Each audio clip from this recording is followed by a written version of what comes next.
so reactionary? Why can't they show us some real heroes? Hello, my fellow humans. Let me preface this with a confession. I like Russell Brand as a comedian, specifically his stand-up stuff. Even more specifically, his observations about right-wing media, which are usually pretty accurate and always at least raise a chuckle. You gay black bastards, we're going to victimise you. Oh no! Who can help us now? What I'm not so fond of is his recent foray into politics. It seems like he's become a messianic archetype for the politically ignorant. I am a god, you dull creature! You know, the kind of people that believe being battered with a thesaurus is the singular criteria for acceptance into the pantheon of intellectual deities.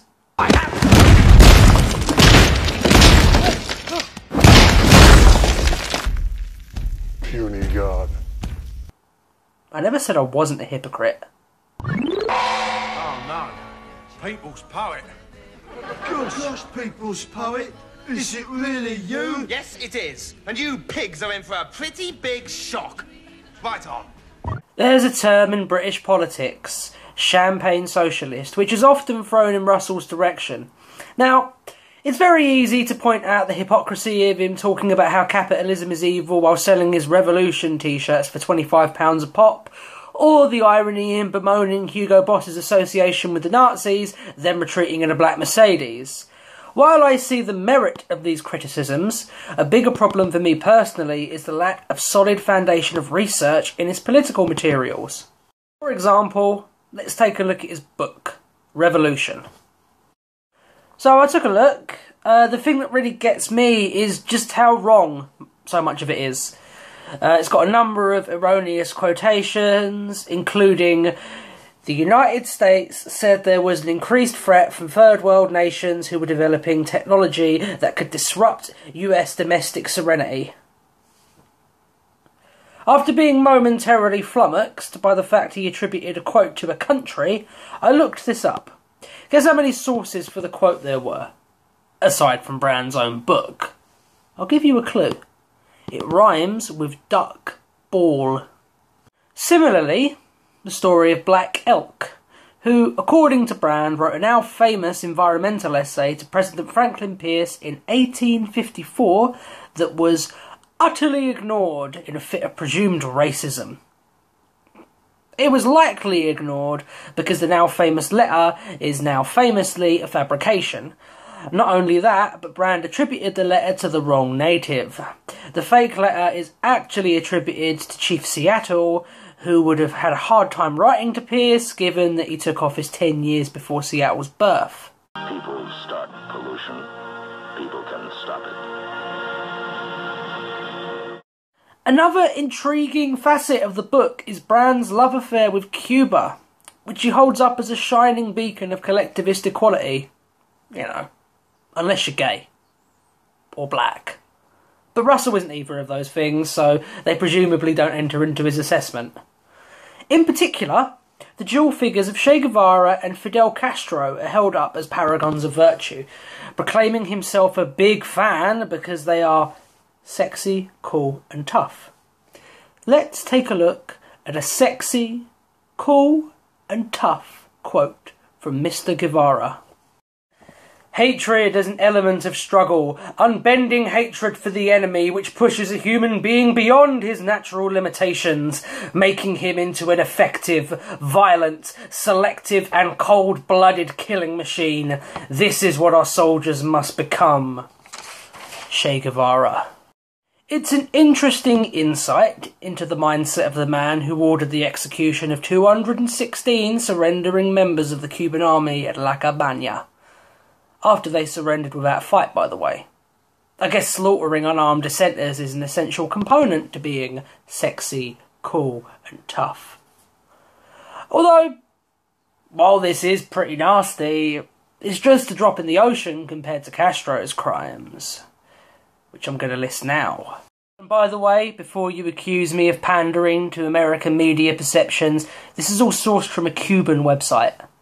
shooting down an American civilian aircraft and killing 4.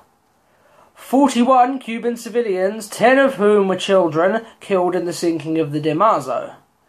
Over 1,200 extrajudicial executions.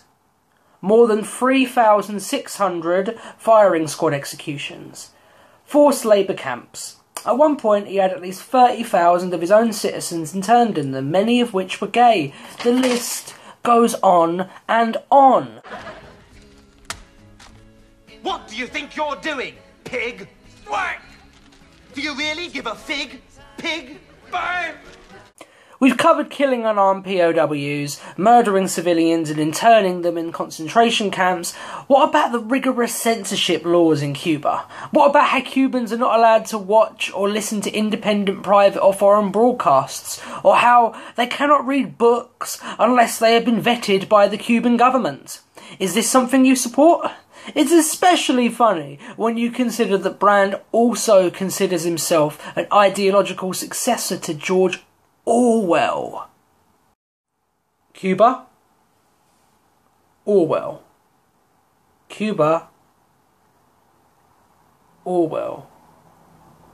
Cuba, Russell, you do understand that the authoritarian government of 1984 are the villains of the story, right?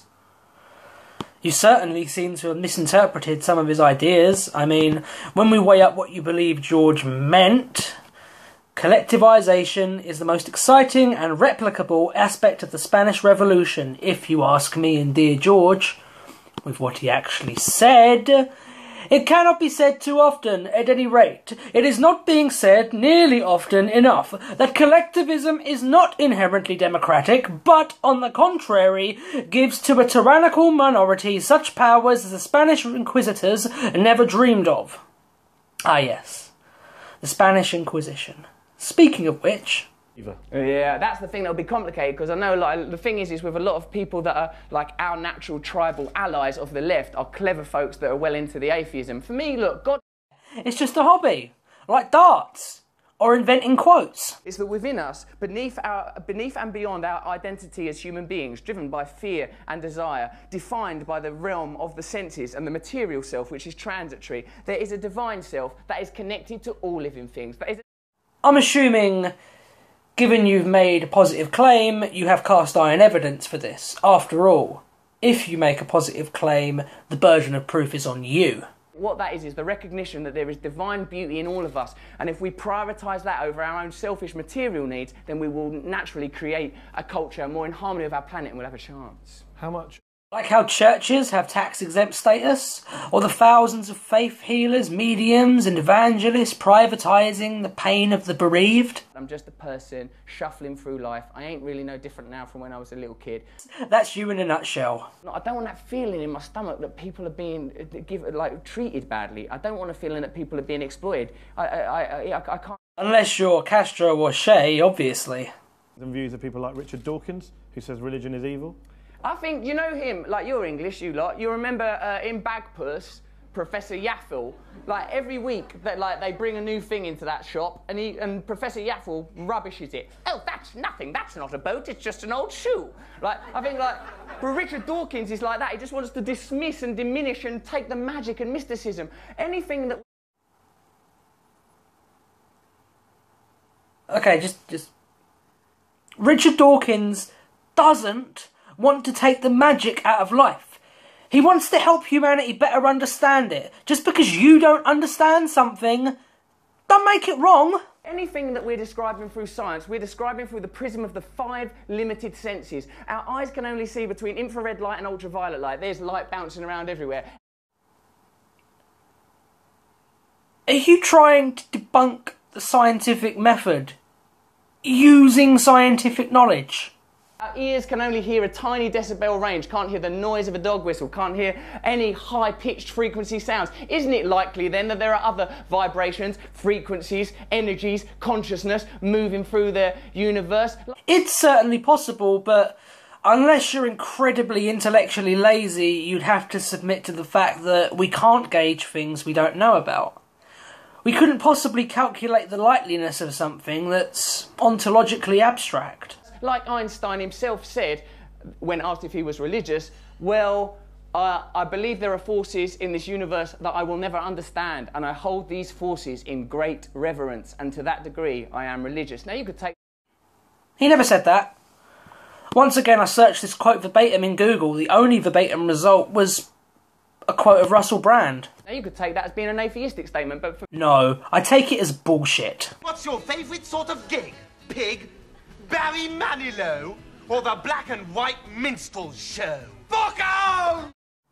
Taking all of this into consideration, given those he cites as influences, it could be inferred that a regime of Russell would be an authoritarian theocracy. Either that, or he's a very eloquent, well-meaning idiot. I'm Rye Lion, and I'm out. Thanks, people's poet. Now the pigs won't hassle us now on the streets anymore.